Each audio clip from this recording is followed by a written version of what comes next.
Okay, I think we'll get started. There's a lot of the themes that have come up in FiRe over the last, at least 5 years have been involving the healthcare. Actually, fundamentally what we have today is a sick care system. You go to it when you're sick.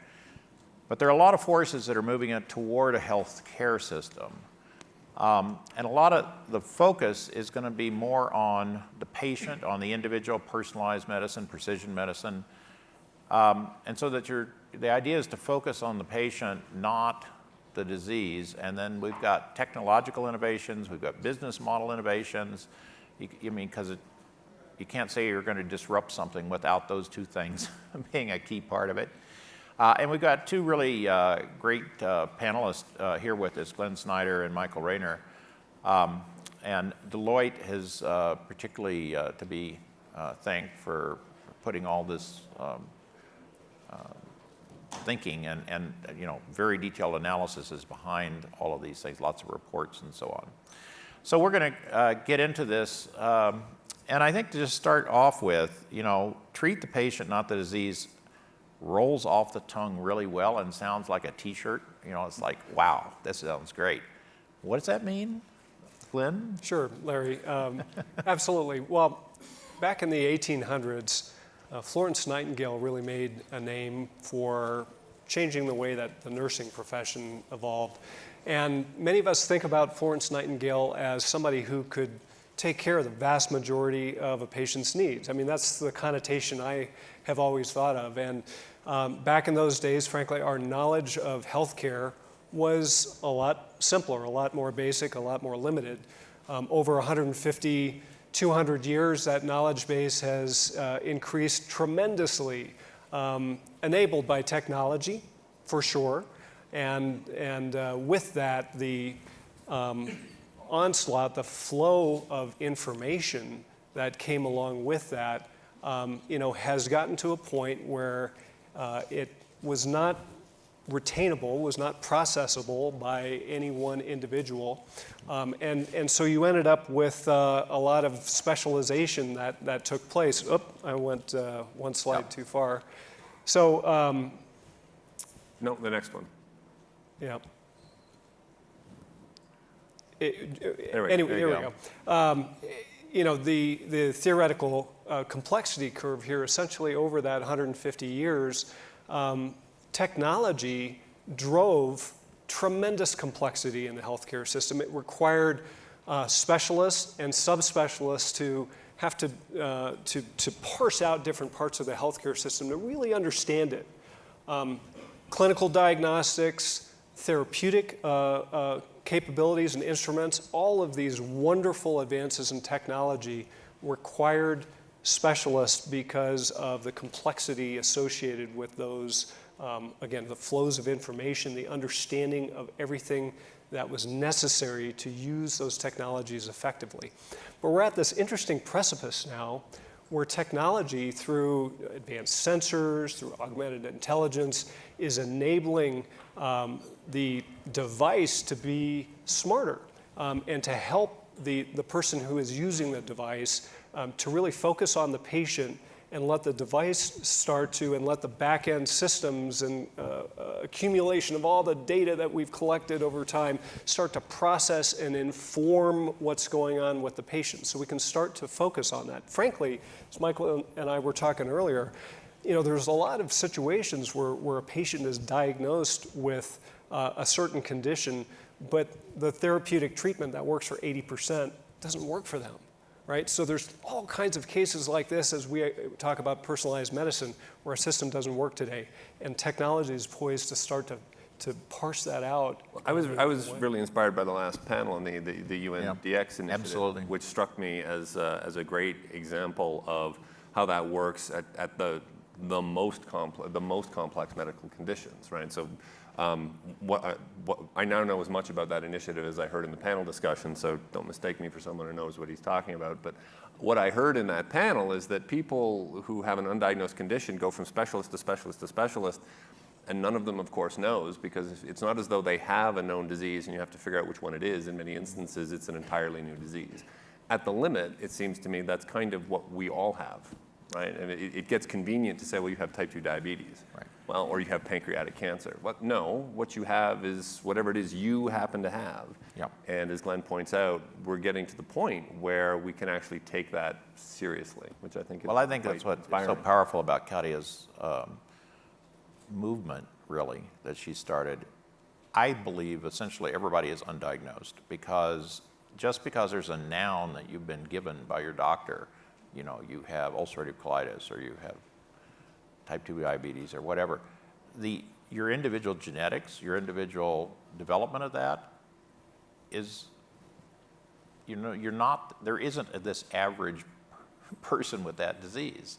And if you're out in the bell curve, out in the corners like of the bell curve, the whole idea of diagnosis just drops away as it's been practiced. So I think that what you're saying is exactly right. And so this hope of the technology, the new testing, everything else to be able to say, you as an individual, what is your state and in your time rate of change?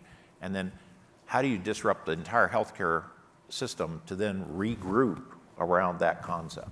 Yeah, and just some examples of that too. I mean, you know, we've looked at it across the patient continuum of everything from prevention and wellness to treatment diagnosis, actual treatment, to, you know, ultimately an acute, post-acute type of care and monitoring. There's lots of really interesting examples that are coming up along the way. You know, one that's still in the design blocks is the X Prize competition for the Tricorder project. So Yep. For those of you who are Star Trek fans in the audience, me included, you know, this is the realization of a device, you know, some specific weight limitations. I think it's 3 pounds, can measure 6 or more biometric indicators and be able to determine the presence of 13 or more different diseases or conditions, handheld, something that anybody can operate. That starts to fundamentally change the way that we interact with patients in the healthcare system. It enables some transformational opportunities here too. But then you've got at the other end of the spectrum, IBM Watson and other types of analytical platforms that are trying to make sense of all these reams of data. What, you know, every year we do 250 or so thousand studies, clinical studies, that somehow all that data has to be absorbed. No human brain can do that, but our computers can do that now, right? And start to make sense of that data, start to inform the treatment, the diagnosis and treatment decisions. Well, I'd like to underline what you just said, that phrase, healthcare system. Now, you know, I was taken by several of the panels we've had that have talked about cancer and this idea that if you could detect cancer by the dogs or by other tests very much earlier, you wouldn't have this enormous burden on the healthcare system we have today of cancer. But we've set the whole system up. We have, I mean, like in the Morris Cancer Center at UCSD, we have, I think, 3 floors of bedrooms that are doing chemotherapy infusions that are booked 24/7.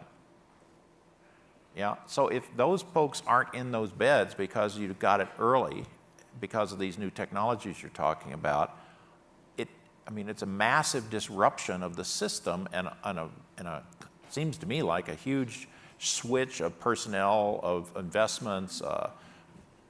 How do you see that? I mean, you guys study this stuff. Yeah, no, I think that's an excellent observation, and the kind of thoroughgoing transformation that we're imagining is very difficult to do from within. I'm not the first person to make that observation. Right. And so the good news is that I think what we see in the healthcare space, as we see in many others for that matter, is that it's being attacked on at least 3 different fronts, and I think that's a good thing. You see some of what we've described around things like IBM Watson, the UNDX initiative, these really tough, thorny, hairball type problems, right? That where you really are, it's moonshot-esque, right? You're trying to solve a hard problem all at once. Think of that, if you will, as coming at it from sort of top down, right? We figure out how to solve these really hard problems, and then we figure out how to do it at scale. Okay? That's like the $25,000 graphene bicycle. that turns into something everybody might buy. Terrific. The other way of looking at it, and this is not an alternative, this is as well as, right, is you can come at it from kind of the bottom up. And so you look at things like the consumer electronics space and personal health monitors, Fitbits and Apple Health Kit, and all kinds of things that are being created that are not clinically relevant data just yet, but they do provide interesting information across a broad scope, and they start working their way up. Why is that important? It's important because you can build a new system outside of the existing one, and that's really the only way it happens. Disruption happening from the outside. It has to. It just has to. If you want to bring up the next slide, the one that was up before, technically the prior slide, I guess. The idea is that, to go to one of the themes of the conference, this notion of flows, and what we're picking up on is that in the healthcare system to be effective, you need to drive information around this loop, right? There's some activity, there's something happens in the world, and for the most part, it's entirely invisible. What's changed is that sensor technology has allowed us to now create data from those activities. That's a huge first step. And most of what you see are a bunch of piecemeal solutions where people try to create their own loop, right? They try and collect the data, they try and aggregate it over time, they try and do the analysis, and then they try and change somebody's behavior as a result. And hard to rebuild the ship while it's at sea. So when we're creating these parallel systems, as they get, and how will they get better? Well, they'll get better because the underlying technology drives those business models, improves their performance until finally they can start both either augmenting or substituting for current solutions. So one of the things that worries me is the United States is so invested in our sick care system, I mean, at all levels. And yes, we're developing this technology, but are we really going to be the country that is willing to experiment? I mean, the financial and political barriers and regulatory barriers are so enormous to get anything changed in the healthcare system in this country. What do you guys think? I mean, you look globally. What do you see? Well, it's a really good question. I'd say on one hand, there's some encouraging signs in the U.S. I don't know how many of you are familiar with the MACRA legislation that was announced earlier this year. That's essentially the equivalent on the physician side of the industry of what the Accountable Care Act was that came out multiple years back for the hospitals and payers. And frankly, the physicians are at the front line of defining how care is delivered for our patients, right? So up until now, they didn't have as much of a direct incentive, and they, the old model, the existing model, is largely being reimbursed based on a procedure, on volume. And so the MACRA legislation is going to drive physicians towards a couple different models, what they call alternative payment models or merit-based performance system, where they can, where they're going to, one way or another, they're going to get reimbursed for at least a part of what they get in terms of income based on quality and outcomes. And so that is going to start to define some new behavior in the U.S. But clearly, as you said, there's so many locked-in, established, pathways, flows, call it, of the way that the system works today, that it's going to be very hard to change that overnight.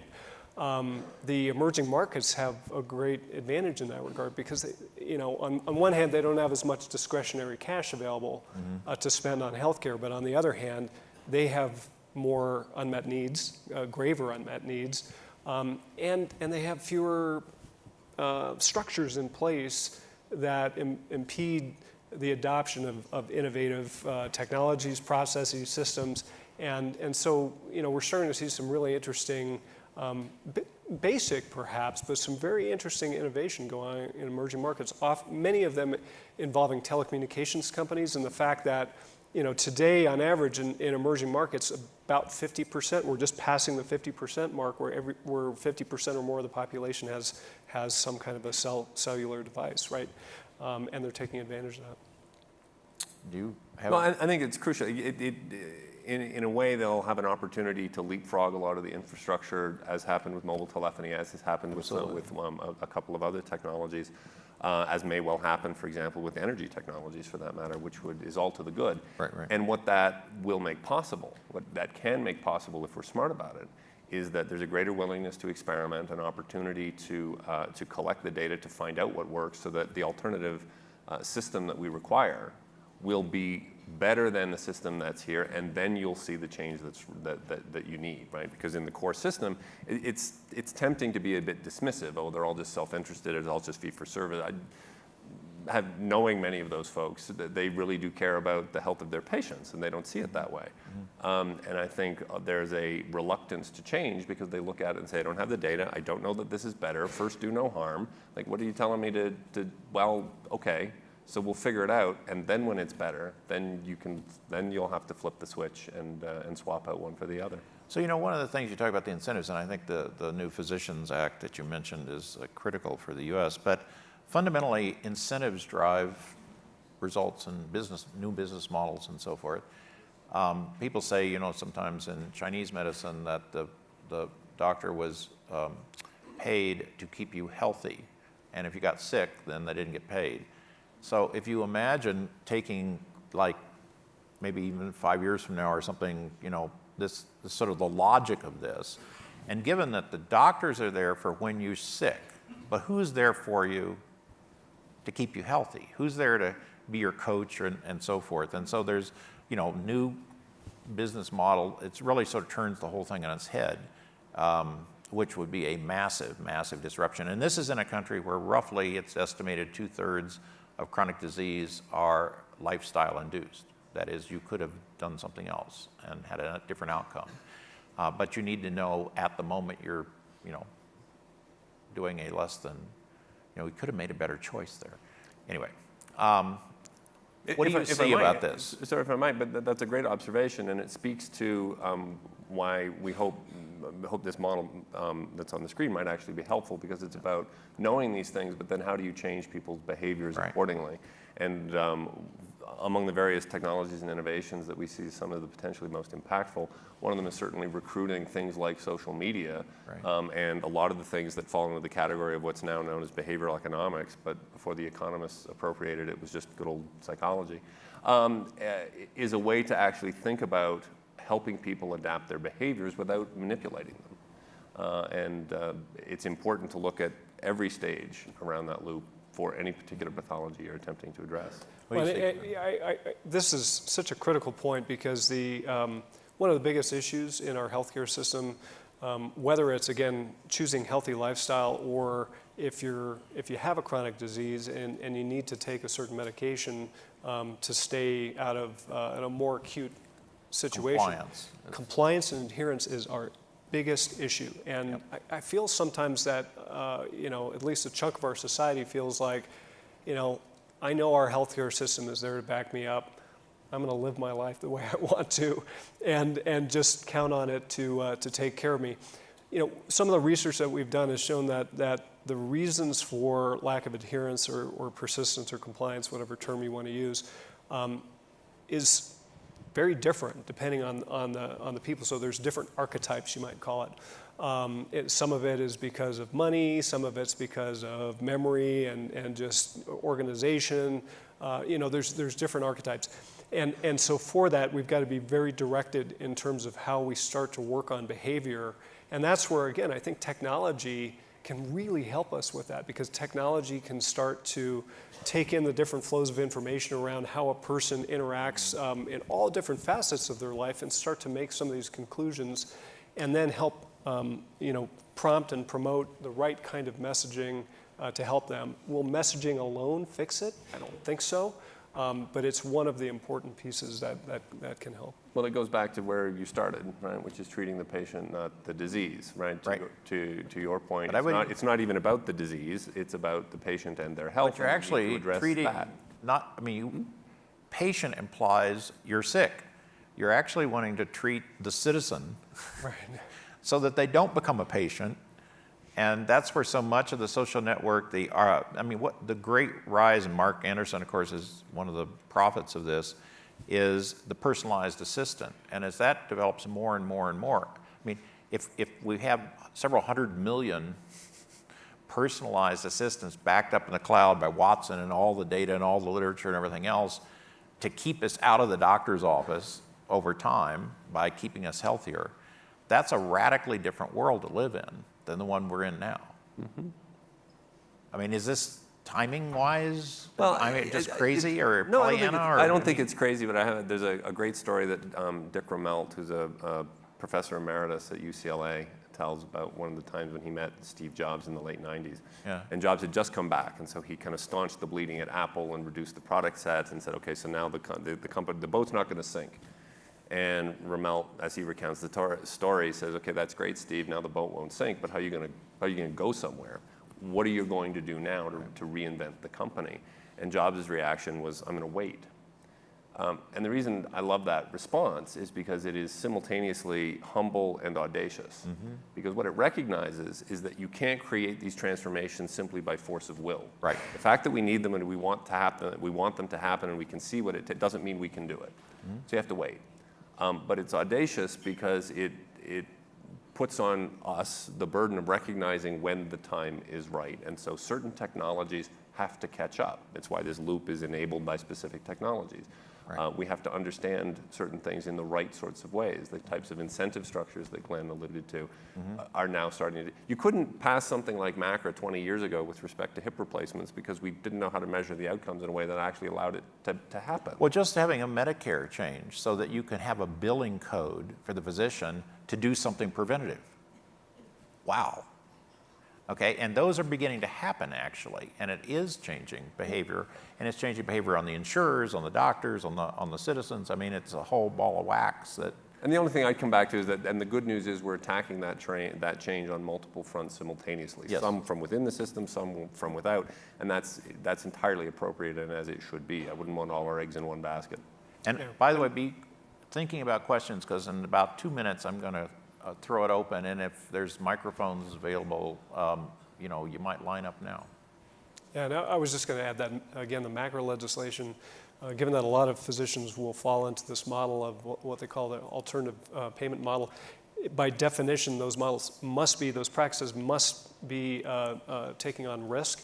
And as soon as a physician practice starts taking on risk, they're going to be motivated, even if there's not a payment code associated with it, they're going to be looking for techniques and methodologies to be able to keep patients out of high-cost parts of the healthcare system, and that starts to be an inflection point of the incentives, at least, of where we are in our system today. So, I mean, it's always hard to tell when this part of the curve happens. Let's just say we're at FiRe 2020. Are we going to have seen some major change in this space? I always chuckle that it took us longer to put an EMR in place than it did to sequence the genome, right? And we started one long before we started the other. Electronic medical record. Yeah. So will we see significant? I think so. Yes. We'll see significant change at the periphery of the existing system because it's not encumbered by the same constraints. And so it's one of those things where I think it will be a consistent rate of change in these parallel value loops, these parallel ecosystems, and it'll get to the point where the advantages are so clear and the stresses on the existing system are so great that then you will see, I'm using this in a technical sense, you'll see catastrophic change, right? You'll see sudden, dramatic transformation. What appears to be very rapid, yeah. And I would just add that, if you look again at the patient journey from health and wellness, through diagnosis, treatment, et cetera, to kind of chronic care management, the innovations are happening at the ends and are moving toward the center. And that's really because the center is where more of the regulated aspects are, plus consumers are driving a lot of the demand on the ends. Certainly on the health and wellness, we know that's a no-brainer, but also on the chronic care end of it too, because again, you look at some of the consumer survey information we've done recently that patients want to be able to manage their care much like they can any other aspect of their life. Right. Their shopping experience, their banking online, and that's going to be a driver, and we'll keep working into the middle. That's sort of become my personal day job. Let's have a first question. So I've been thinking about healthcare a lot because I serve as a public hospital district commissioner in my as a part-time gig, and one of the things that struck me is the players who have real leverage in some communities are the major employers because they have a population where they're totally incented to keep their employees healthy and their employees' families healthy for a variety of reasons. And I've been struck by how little they're kind of deeply involved in that equation. They have outsourced it to insurance companies and so forth, but they have a much stronger incentive to actually keep people healthy. And they're not, my observation is, they're not doing all they can. And I'm talking about some very enlightened employers to actually improve the health. So let's get some reaction to this because I've got a couple of questions over here too. Yeah. So, one of the things that we've seen with employers is the employers who are self-insured, take on their own risk are a lot more aggressive about doing what you're talking about, putting smoking cessation programs in place, really looking at presenteeism and absenteeism, and then looking at different programs within that. So some medical technology companies have said, gee, why wouldn't an employer be a little bit more interested in adopting our technology because we know it's going to get their patients back to work faster. And so that's slowly starting to evolve, but I agree with you. It's slower than many would think it would. And I think a lot of that has to do with the percentage of employers who take on risk for healthcare themselves versus outsourcing that. I'm going to try to do lightning rounds here. So, okay, Jean. In addressing the current legacy barriers to disruptive change, are there points of access and new markets to develop on the consumer side that haven't been looked at? I'm thinking primarily of end of life. We talk about chronic disease care, but end of life poses enormous complex decisions under time pressure, and there's a tremendous amount of money being made by keeping people alive for long extended times because that's the hero ethic of our story we tell ourselves in America. Death is always the enemy, and it doesn't necessarily need to be, and I think technology can help us with our body sensors achieve the kind of squared morbidity curve that people would like to have. So let's get some comments on that because I think that you guys have an estimate for the fraction of the U.S. healthcare dollar that's spent in the last 2 or 3 years of life. It's a very large fraction. It's high. I don't know the figures off the top of my head. And in truth, it's a great question, and I must confess I don't have a particularly considered answer.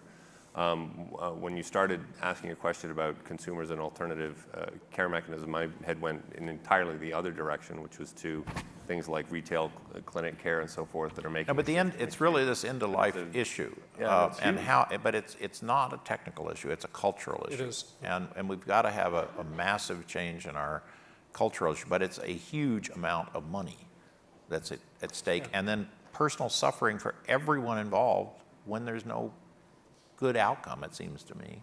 And what I would say, I mean, just from personal experience with parents who've passed away, there are some states who are pretty progressive about that. Oregon is one that I'm aware of that are they're more aggressive about helping the family make that trade-off and having them really understand what the quality of life is going to be if they keep their loved one alive. And I think that it's encouraging to see some states take that on, and it's a societal challenge that's in terms of how fast it's going to evolve. We've just got 1 minute left.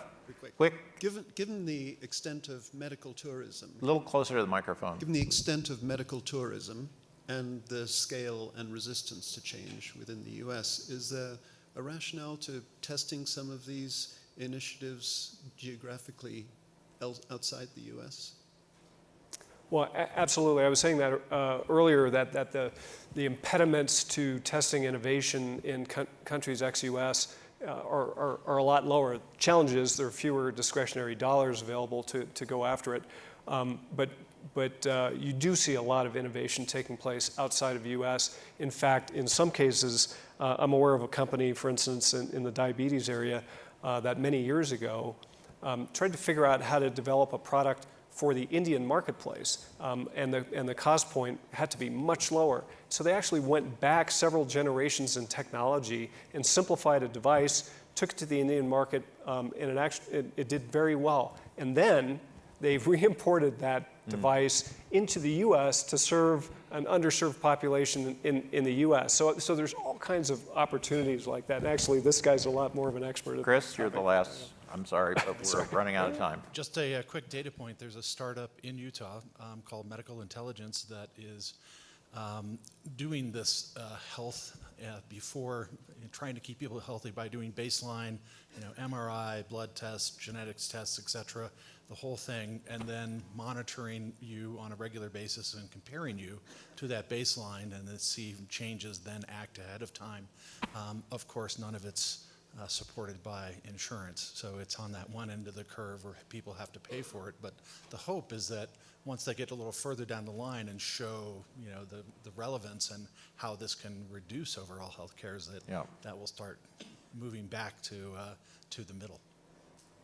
Well, I think we're out of time. I just want to thank Mark Anderson for his long-term focus at FiRe on this issue, and so I think we're going to be revisiting it in the FiRes to come.